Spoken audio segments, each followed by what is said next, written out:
Hey guys, welcome back to my channel. If you joined us for our last video, you know that I ordered Bones coffee, and I do want an update that I received it. And so today I am drinking White Russian, and I can say it tastes pretty good. I don't have anything added to it. I don't have sugar, I don't have milk. It is literally just the coffee, which I made in a French press, and I like it. I think it's great. I had ordered this super cute mug.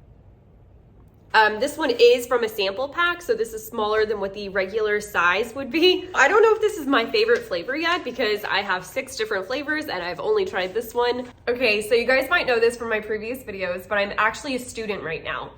And so I'm actually taking a beginner developmental editing course with the Editorial Freelance Association. And so I'm really excited. This is just week 1, so I know I have 4 more weeks and then a whole nother class to go. But so far I love it. And so for this week's video, I thought I would talk about how I stay productive because I'm gonna need that. Okay, strategy number 1 might seem a little obvious to some people, but right now I'm on summer break and I feel like it is so easy to just stay in bed and get nothing done. Because if you're in education, you're working super hard the entire school year, and so you kind of feel like this is your one break. However, that's not how you get stuff done. And this is a lot easier said than done. But what I like to do is I like to work out in the morning time. I feel like in my earlier college years, I would be like a night owl, and so I would always work out at night. But working in education, I have learned that if you want to work out, it's better to do it as soon as you wake up because you will probably change your mind later. What I've kind of found is that if I were to work out in the morning as soon as I wake up, I have more energy throughout the day versus if I were to just leisurely lay in bed and just, not do much. That's gonna start your day with productivity that's gonna continue on throughout the day. And also you're gonna feel better. You're gonna be like, oh, I did a workout this morning. I didn't do that during the school year, but I'm doing it now. And so I feel like it's just a good thing and a good habit to get into. Okay, as a side note, that is something that I like to track in this book. And so if you turn to this page, if you look here, those 3 pink highlighted areas are 3 different days that I worked out. And so I don't know if I'm gonna continue doing this. I hope I do. I started a 4-week focus program, which is available on OpenFit. And so I've done it before and I really liked it. And I was able to do multiple rounds of that. So I would do that 4 weeks plus another 4 weeks of the exact same workout. And so I really enjoyed it. I don't know why I stopped doing it. I think I got bored with it. And I'm ready to do it again. It's summertime. I want to fit into a swimsuit. The second strategy that I do to try to help myself stay more productive and motivated is to create a checklist in the morning time. And if I don't do it in the morning time, I will sometimes do it the day before, and I'll just put all the stuff that I want to have done. And I usually try to organize it from easiest to hardest. And that's the way that I'll try to get it done. I like to put the easier ones at the front because the more things you can get done, the better you're going to feel. And you're going to feel like you're getting a lot of stuff done because you are. But I really like to just mark things off the list. And so for me, that helps me stay motivated when it comes to getting stuff done. I think one of the big things when it comes to making a checklist though, and to be successful with it is to not try to overreach. So don't put something that's completely outrageous. So if you're a writer, don't put that you want to complete 10,000 words in one day because most people can't do that. And I have just found long term, I think if your goals are reasonable and more attainable, it's going to be easier for you to continue doing this versus giving up and just throwing your whole to-do list away. Strategy number 3 is also one that I personally love, which is rewarding yourself because you're worth it.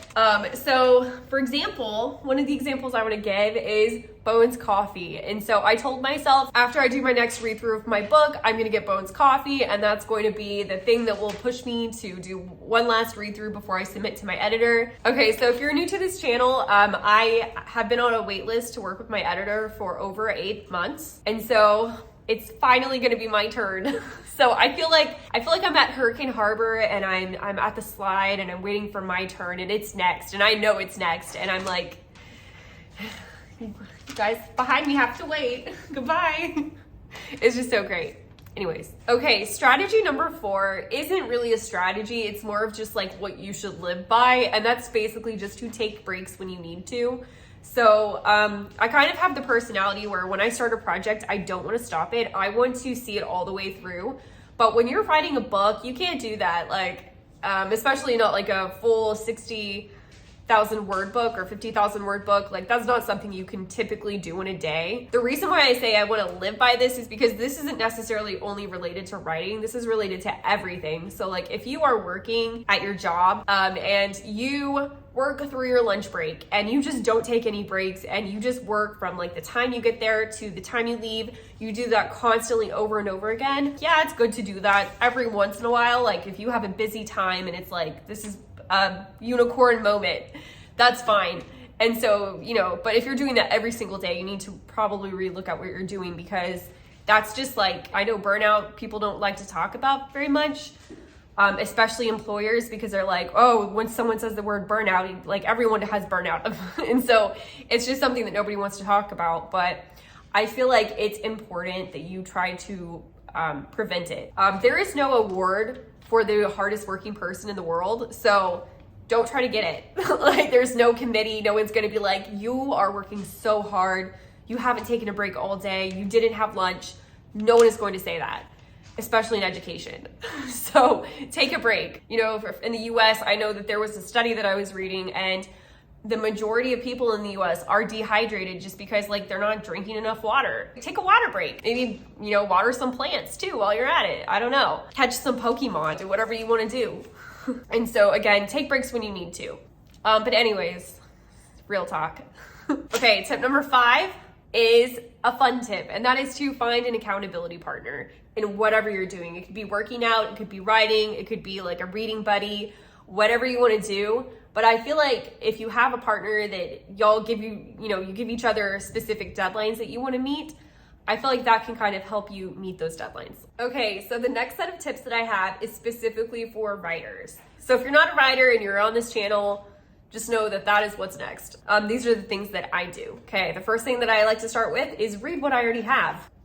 For me personally, I know when I read my work, it gives me more ideas as I'm reading it. And so I'll have a pen and paper next to like my computer, and I'll just write stuff down as I go. Another strategy that I do is I learned that a lot of times if you're stuck somewhere, you're not stuck at the scene that you're at. You're actually stuck at the scene before the scene that you're at. And so if you write down what the action beat is and how the character responds, and then after that, if you just list out some alternatives to that, so like, what is another action beat that could happen and how would my character respond to that? And just like different variations of that. And then what would happen later if that happened. And so it's basically like a cause and effect that's just, you know, you're not writing out the scenes. You're just saying like, if this happened, then this could happen and this could happen.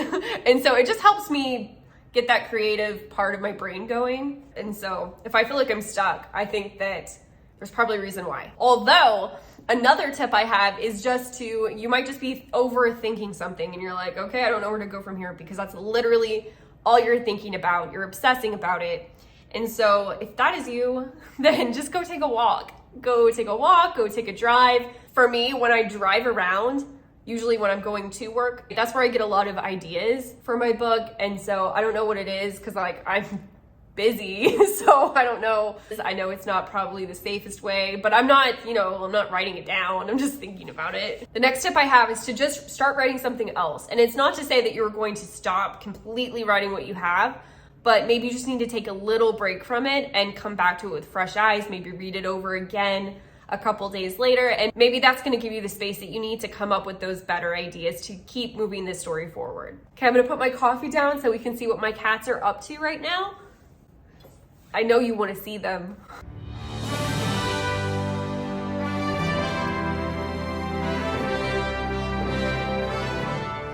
So it's almost the 4th of July. So if you've been following this channel, you know that I'm actually doing a giveaway right now for these bookmarks. They are Wonder Woman bookmarks, kind of hard to see. So if you're feeling lucky, just head over to my Instagram account and enter to win.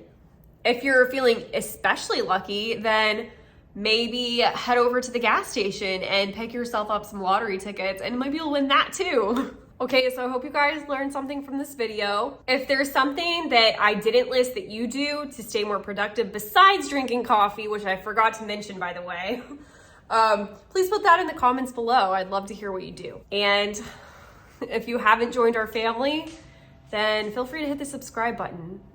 We haven't reached 20 subscribers yet, but maybe one day. soon. Maybe one day soon. I believe we're at 17 family members. So welcome that 17th person that recently joined. What else? I have to work tomorrow.